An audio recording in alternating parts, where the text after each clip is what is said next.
We're in the north of Taiwan in a village called Fulong, and this is a very popular place for sun, surf and sand. You can see the beautiful golden beach behind me. And I'm here with Alan from Life in Taiwan. We're not going to be in Fulong for long because we're going to go from the north of the island to the south of the island in Taidong, and we're going to be sampling about 8 biendangs along the way. You brought the right guy if you were doing a food video. I think we did, absolutely. Are you excited, Alan? Super excited, yeah. It's going to be good to see a lot of Taiwan, learn a bit of history and eat some traditional food. Absolutely. So, without further ado, let's head over to the railway station, which is over there, and sample our first biendang. Let's go.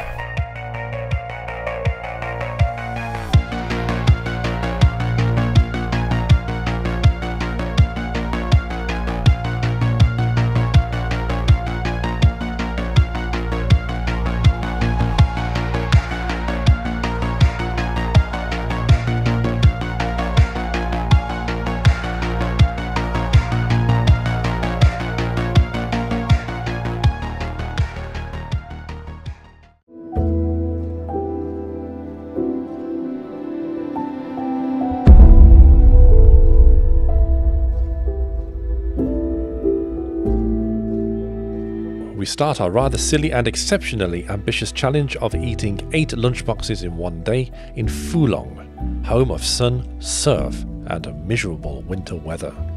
In 1957, the first bento shop was established in Fulong, and it initially served tourists, mostly fishermen, who came to the village and alighted from the trains at the station to head to the coast.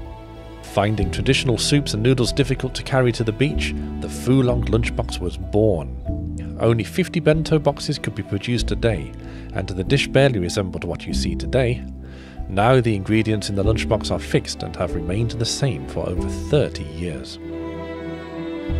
The Taiwanese lunchbox or bento finds its history in Japan, where the traditional origins of the highly portable and convenient box of food dates back almost 1,000 years.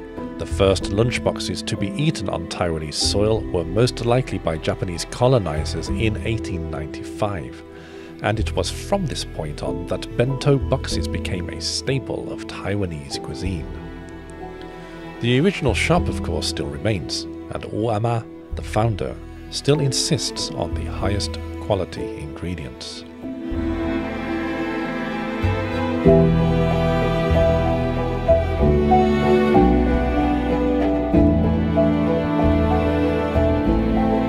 Alright, so here we are outside the first biendang shop. It's been here since 1956, so in Republic of China years, that's 47, is it? Yeah. And yeah, we're just going to buy our first biendang of the day. How'd you feel about that, Alan? Super excited, delicious. Excellent, let's do it.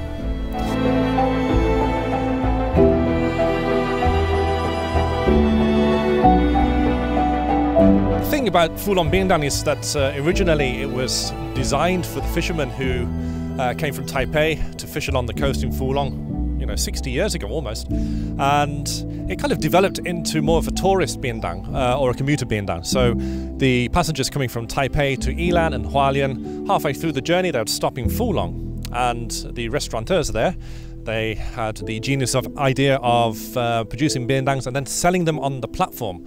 So what you got until 2016, sellers from the shops going onto the platform and selling biendangs directly through the windows of the trains and the doors of the trains to the passengers on the train, so they didn't need to disembark from the train to eat the biendang.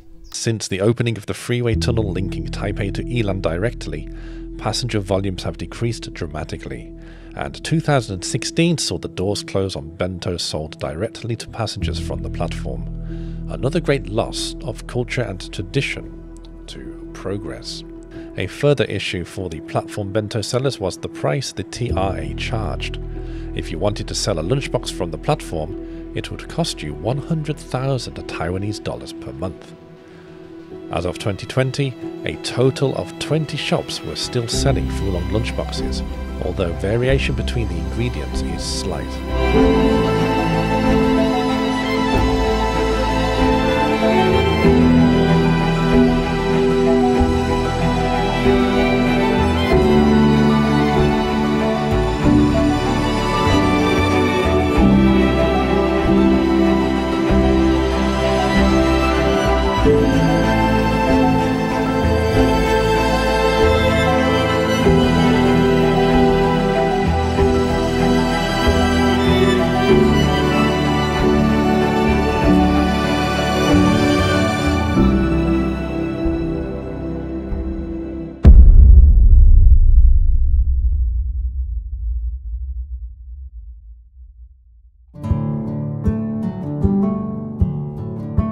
a former coal mining village which is now a tourist destination and the terminus of the famous Pingxi Line. Jingtong is a village steeped in history. Once the epicenter of Japan's colonial coal mining operation, Jingtong once provided the highest yield of coal in all of the Japanese Empire. By the end of the 1990s, the last coal mine to be in operation in this valley closed, and the town fell into decline. Our second lunchbox stop on this epic journey today. This is Jingtong Station, and we are about to try our second lunchbox. You can see behind me, this is the terminus of the Pingxi Line. The train has stopped behind me. It's not going to go any further. It's going to go back that way towards Ruifang. So let's try and sample the lunchbox. Revival came in the form of tourism. The beautiful surroundings are home to vast coal mine ruins scattered around the mountains. And at the end of the railway line where the hoppers used to load the coal onto the trains, there is a traditional lunchbox restaurant selling a miner's lunchbox. The lunchbox we're going to sample is a lunchbox which was originally or traditionally prepared by miners' wives, so miners could go down the mines and have something to eat at lunchtime. Bentos, basically a box of rice containing vegetables, a single or half egg, and traditionally a cut of pork or pork chop, are a perfect filling meal conveniently packaged for manual workers and traditionally eaten outside.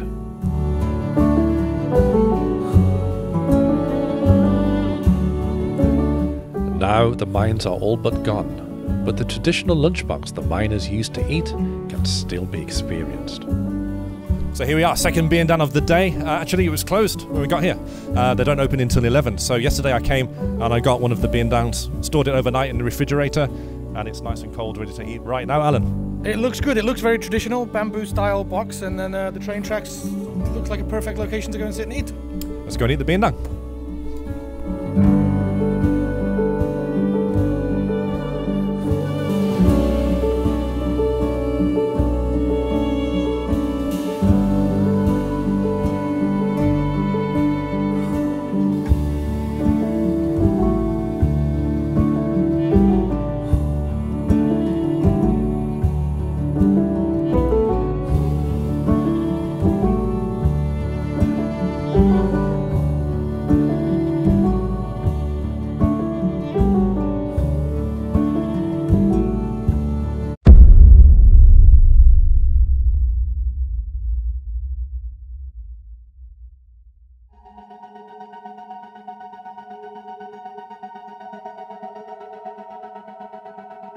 But it's not only along the railways that we can find lunchboxes. Bentos and bento restaurants can emerge in any location and become popular. Tolfen Highway Passenger Terminus was established in 1961 in central Tolfen. Our third biendang on our incredible journey is Tolfen Biendang in Miaoli County. The reason for this biendang establishment is because of this abandoned, or now abandoned, bus station. This was a terminal station for the buses coming from the south and from the north. And what would happen is passengers from the north and the south would disembark and catch their respective buses up to Taipei or down to the south. So this really was a transfer station. Of course, the time waiting for your connecting bus was a great time to grab lunch, and so the Tolfen Highway Pork Loin lunchbox was born. The interesting bus terminus, one of only a handful left in Taiwan built to a similar design, lies derelict and defunct, and buses have been redirected to a newer, decidedly less attractive terminus nearby. This bus terminus is very important. Before the national freeways were constructed, Taiwan relied on provincial highways, and the buses used the provincial highways and came to this transfer station. So this transfer station existed before the first freeway in Taiwan was constructed from north to south.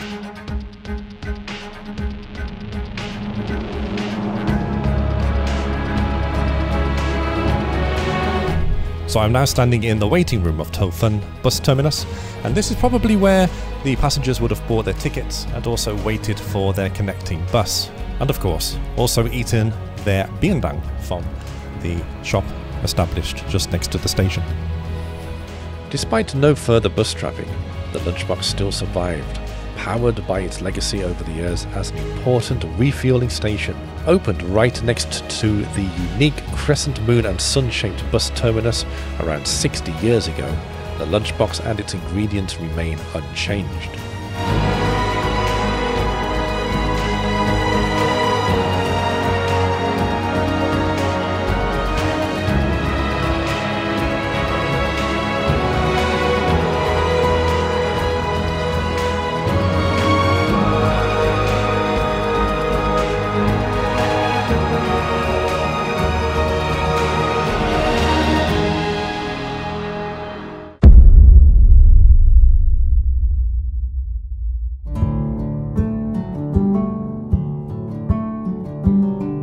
For over 30 years, since being expelled from the service station due to not having the correct authorization, the vendors at Shilaw service station have been keeping a low profile, selling bentos to mainly truck drivers from behind the walls. Situated on farmland behind the walls, several bento vendors selling 3 different types of bentos compete against each other for the attention of hungry truck drivers. The biendang sellers are behind us. They're behind a wall in agricultural land. And what they've done, the vendors got kicked off the service station area quite a few years ago. They weren't allowed to sell the biendangs or the lunchboxes on this area. So, as with most Taiwanese ingenuity, they came up with a way to sell the biendangs and keep in business, so they moved behind the wall, and now they cook and prepare the biendangs from behind the wall and serve it to the customers by handing the biendangs or the lunchboxes over to the waiting customers. What do you think about that, Alan? As you said, perfect Taiwanese ingenuity. It just shows how they always find a way to make their businesses successful and stay within the law, but I'm just super excited to give it a try and eat it. Let's try it. Yeah. Both the north and the southwest areas have bento sellers, the north being indicated by a red flag on a bamboo pole. The southbound rest area is denoted by an old plastic fan. The vendors selling from behind the walls are more competitive and far more, shall we say, novel than the standard bento lunchboxes on sale within the rest area and mall.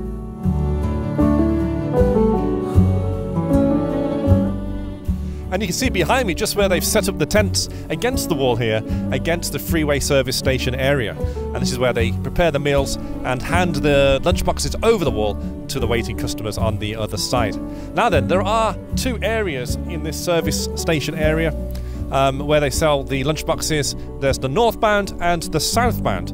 Now, the southbound lunchboxes are 10 NT more than the northbound service station lunchboxes, and that's because people from the north, from Taipei, from Hsinchu, from all of those places, the belief is that the people coming from that direction are a little bit richer than those coming from the south.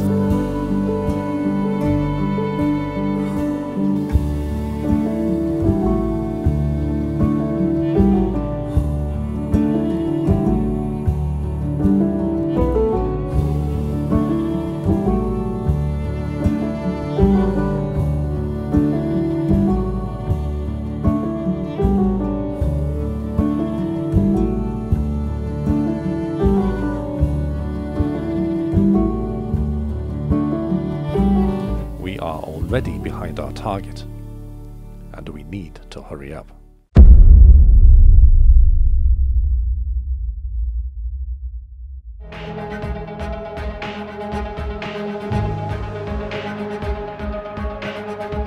Fengqihu is a town on the famous Alishan Railway, and it has become a very well-known tourist destination for locals and international tourists alike.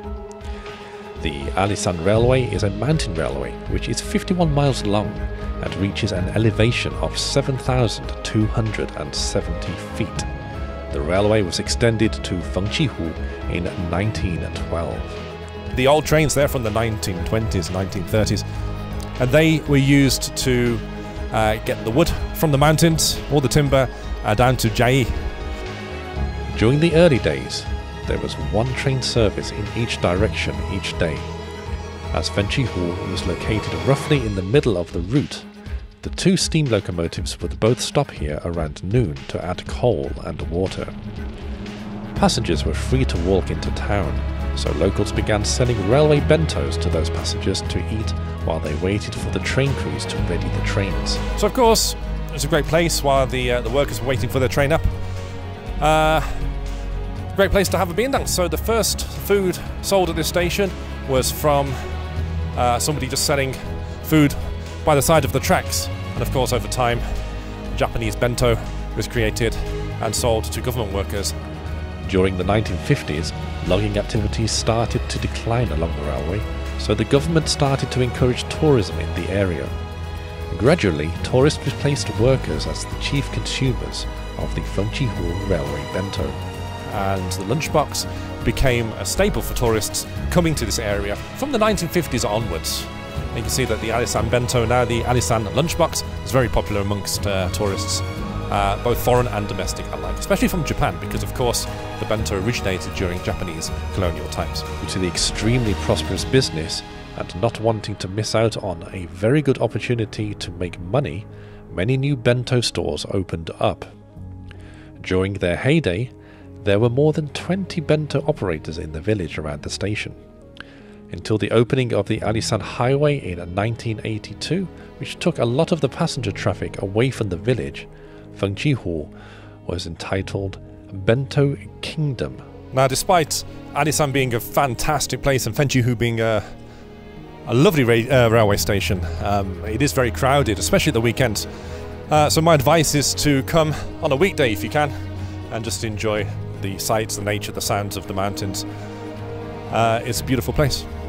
Now, of course, you can still get the train from Jai all the way up to the station if you want to enjoy a biendang. It runs twice a day, I believe, or maybe just once a day now. But there's at least one train here and one train back. So enjoy the sights of the Alisan Railway.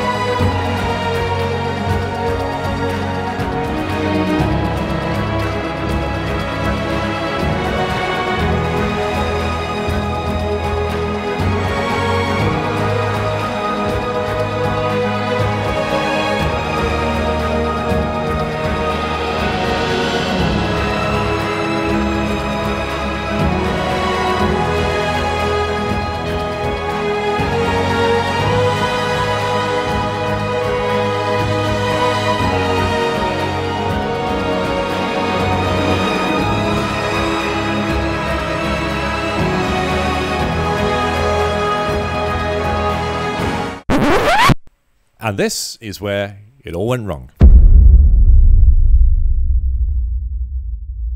We were really behind now, and we had to get from pretty much Alisan all the way to Pingdong for lunchbox number 6, which was Fengshan. So we drove as fast as we could, and we just got stuck behind truck after truck and car after car, and the lanes are really small. So we didn't make it on time. The restaurant had been closed for at least an hour. So all the lights were out. I could see Alan was a little bit disappointed because he couldn't record the lunchbox for his video, and of course we were too, because we want to get, our target was to get 8 lunchboxes throughout the day from the north to the south of Taiwan, or southeast. It's unfortunate, but it looks like we failed to meet our goal of consuming all 8 bentos, and it's looking like we are not going to make it to Susan either. Established for 70 years, Fengshan Bento serves mostly travellers heading towards Taidong or Pingdong to the north, and lies along the Scenic Highway 1. Because of our incredibly delayed schedule, unfortunately we were unable to reach Shisan Biendang. 12 o'clock at night, it's going to be closed. So we had to just write that one off. So we didn't make our objective of reaching 8 biendangs in one day around Taiwan. And of course, these biendangs, these lunchboxes, were chosen because of their fame, their historical context, and their cultural importance to Taiwan.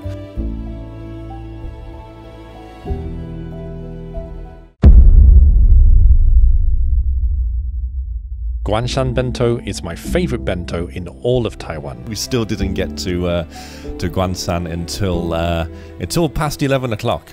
And of course, that restaurant was shut too. So we were unable to meet the staff at the restaurant and see the handover of the lunchbox.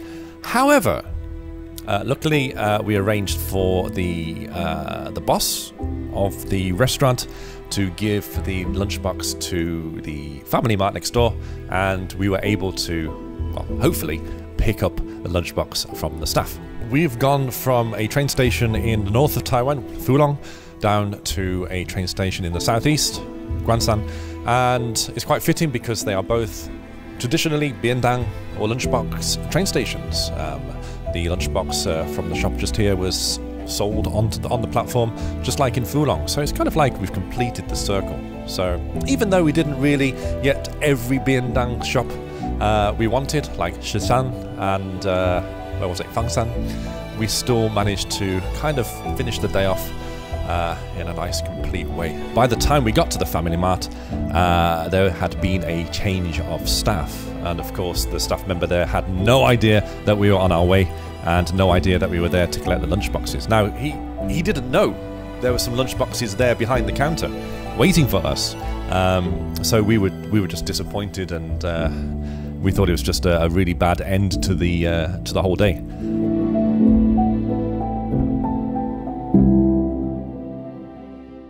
But luckily, he checked the microwave and he found the 2 lunchboxes there, stuffed in there, waiting for us to pick up. So.